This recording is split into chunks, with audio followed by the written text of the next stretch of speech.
ওস্তাদ, বেশি ঝাল খাইয়েন না, পেটে কিন্তু আগুন লাগিয়া যাইব। আমি চিংড়ি, আমি তোমার শরীরকে শক্তি দেই, রক্তকে করি চনমনে। আমাকে খেলে তুমি থাকবে ফিট আর স্মার্ট। আমি পাঙ্গাস মাছ, আমাকে দেখেই বোঝা যায় আমি প্রাকৃতিকভাবে বড় হই না। অল্প পানিতে গাদাগাদি করে দ্রুত বড় করার ফিড আর কেমিক্যালেই আমার বড় হওয়া। আমাকে নিয়মিত খেলে শরীরে চর্বি বাড়ে, হজমের সমস্যা হতে পারে। আমি নিজেই বলছি সব মাছ সমান নিরাপদ না। আমি বাদাম, আমাকে ছোট ভাবছো, কিন্তু আমি প্রোটিন আর হেলদি ফ্যাটে ভরপুর।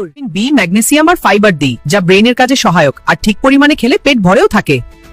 কাঁচামরিচ ছোট মনে করছো? এটার ভেতরে লুকানো আছে powerful nutrition.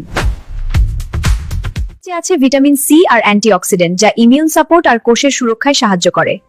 Capsaicin metabolism active রাখতে সাহায্য করে আর সঠিক পরিমাণে হজমেও সহায়ক। আমি রসুন, প্রতিদিন সামনে থাকা সত্ত্বেও তুমি আমাকে কাঁচা খাও না কেন? তুমি কি জানো আমি তোমার শরীরে কি করি? আমি হার্ট ভালো রাখি, কোলেস্টেরল সরিয়ে রক্ত চলাচল করতে সাহায্য করি আর রোগ প্রতিরোধ ক্ষমতা বাড়িয়ে দেই। তবু আমাকে এড়িয়ে যাও। কিছু করো, খাবার কিন্তু আমাকে না খেলে অভিযোগ করো না। আর এমন সত্য জানতে চাইলে এখনই পেজটা ফলো করো। আমি ব্রয়লার, আমাকে দেখেই তো বোঝা যায় আমি প্রাকৃতিক না।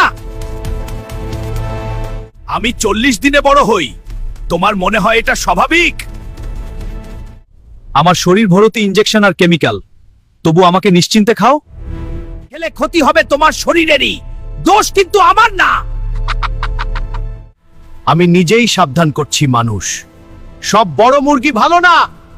আমি ব্রয়লার, আমার সত্য আমি নিজেই বললাম। আমি প্লাস্টিকের বোতল, তুমি আমাকে বারবার ব্যবহার করছো আর আমি চুপচাপ ভেতর থেকে ভাঙছি। আমি গরম আর পুরনো হলে আমার ভেতর থেকে ক্ষতিকর কেমিক্যাল বের হয়। আমি নিয়ে বলছি আমাকে আর ব্যবহার করো না।